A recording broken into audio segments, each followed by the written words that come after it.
بسم الله الرحمن الرحیم. الرقیب، ایمان چی هست دوستا؟ با صفت الرقیب چه قسم زندگی میکنیم؟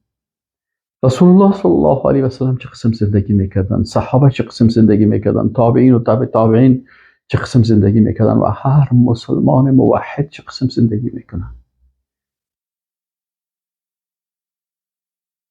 الرقیب ایمانی را در قلب انسان جاگزین میکنه که تمام اعضای بدن کنترل بکنه. الرقیب ایمانی را در قلب ما جابجا میکنه که تمام اعضای بدن ما را در هر لحظه کنترل میکنه. رسول الله صلی الله علیه و سلم چی میگفت؟ رسول الله صلی الله علیه و سلم میگفت که احسان چی هست؟ ان تعبد ربک کانک تراه. وقتی که تو عبادت میکنی، یک قسم عبادت بکنی مثل که الله سبحانه و تعالی را به چشمایت میبینی. فان لم تکن تراه، و اگر تو را دیده نمیتونی، فانه یراک، تو را میبینه، بصیر است. با صفت بصیر خود تمام چیزهایی که ما و شما میبینیم میبینه. با صفت خبیر خود از هر چیزی که ما و شما میکنیم با خبر است. با صفت لطیف خود هر چیز کوچکی که در جهان است از تمام از اونا با خبر است. با صفت عالم الغیب خود از آنچه که در خیاب، در غیب، در قلب و در فکر ما میگذره از او با خبر است. در زمان عمر رضی الله تعالی عنه یک دختر است با مادرش میگه که بچیم در شیر کم آب بردو. دخترش میگه نشنیدی که امیرالمؤمنین امر کرده که کسی باید در شیر خود چیزی را نپرده، در شیر حیوان باید آب کرد نشه، نهی کرده از این کار. مادرش میگه که حالا خوش شب است، عمر چی خبر میشه؟ دختر برش میگه که مادر، رب عمر با خبر است.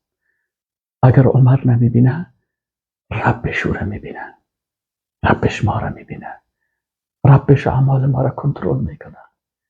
الرقیب. عبدالله ابن عمر رضی الله تعالی عنه در یک صحرا میره، میبینه که یک چوپان است. برای چوپان میگه که این گوسفندای حیوانات از کی هست؟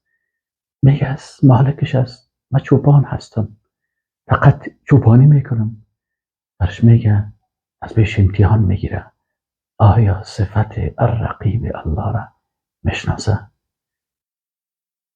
برش میگه که یکی از گوسفندا رو به من بفروش. او برش میگه که این خو از من نیست، این خو از دیگه کس است. خب میگه برش بگو که او مرد.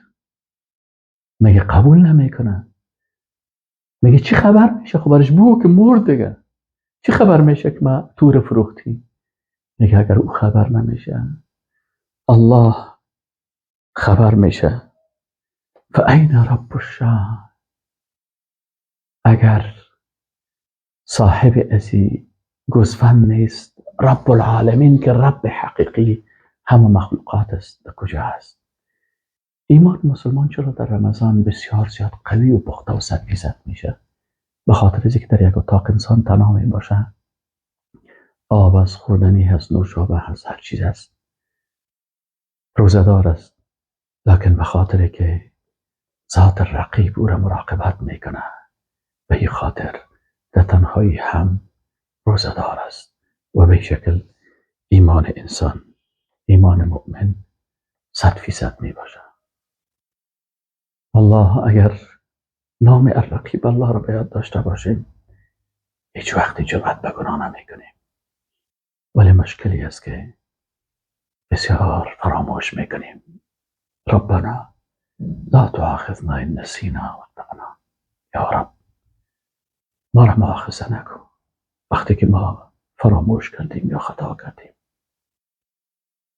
الله ذات با عظمت است این دعا را بر ما یاد داده و تا با الله توبه بکنیم و رجوع بکنیم و مغفرت بخواهیم از گناهانی که در اوقاتی که صفت الرقیب الله را فراموش کرده به گناه ها مبتلا شدیم.